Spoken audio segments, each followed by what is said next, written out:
Men, we gather here again for another Marlon Moraes knockout. It's sad, but at least this time, he actually retired. It's not going to happen again. We don't have to see one of the fan favorites get hurt again. This was Marlon Moraes' 7th loss in a row, all finishes, by the way. So for people that don't know, the World Series of Fighting later became the PFL. Marlon Moraes was 11-0 in the World Series of Fighting. And then much later, when he went back to the PFL, he went 0-3, all knockout losses. And Gabriel Braga is a good fighter, but he's a guy without even a Wikipedia. I mean, Marlon Moraes was a UFC title challenger. He has a first-round knockout win against the current bantamweight champion of the UFC. He was known to be one of the scariest fighters ever in that bantamweight division, and to see him get torched over and over again, I'm so happy I don't have to watch his fights through my fingers. I'm glad it's over. I'm glad he's moving on. He's absolutely suffered brain damage, but hopefully he's okay moving on after all of this. The way he got knocked out by Gabriel Braga was pretty bad. He kept leaning to his left, slip on the inside of the jab, countering it with his left hook, which actually he did very well in the beginning of the fight, but most of his head movements were dipping to his left side, whether he wants to throw the right hand or the left hand.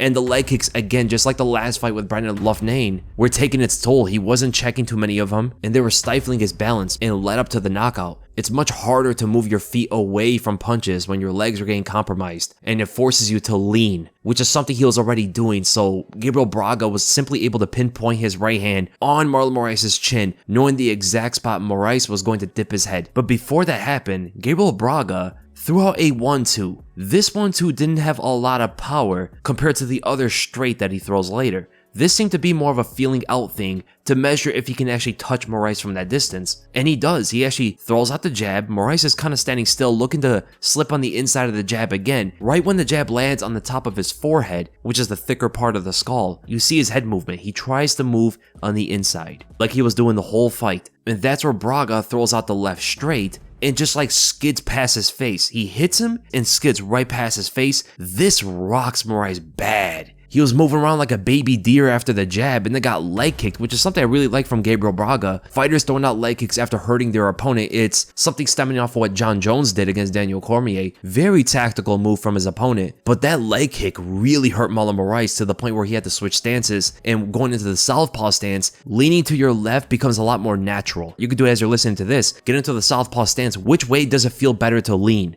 It's to your left side. So the thing that he was already doing in the orthodox stance made it more likely to happen in the southpaw stance, as it felt a lot more natural for Moraes. Gabriel Braga actually threw out a wide left hook on purpose to reinforce Moraes' decision to lean to the other side. The human instinct is to always move away from danger, right? So when the punch is coming at you, you want to move away from where the punch is coming from. So if a left hook is coming at Moraes like this, he's also taught not only from human nature, but also from boxing to move his head away from that punch. All of this is going to force his head to move to the left side, dipping, and that's where he was able to predict and lock on Marlon Moraes' head movement, and then predicted Moraes' head movement with the straight, putting him down, knocking him out. First round too. At least in the last 2 fights in the PFL, he did get knocked out in the first round. This one he did. And it does tie in with the last video I was talking about with the whole Jim Miller thing. When you stick around for a long time, this is what happens to the most of them. You have to hang it up at a certain time. You can't go 40 plus fights at the top organizations like that, unless your name is Jim Miller. But again, I am very happy that Marlon Moraes is finally hanging it up. And honestly, if I ever talk to my kids or grandkids, I'm going to forget these last 7 fights ever happened for him. I'm going to talk about the guy that knocked out Jimmy Rivera with the head kick, Aljamain Sterling with the knee, the submission win against Rafael Sunsao, avenging that loss. That's the Marlon Moraes we all want to remember.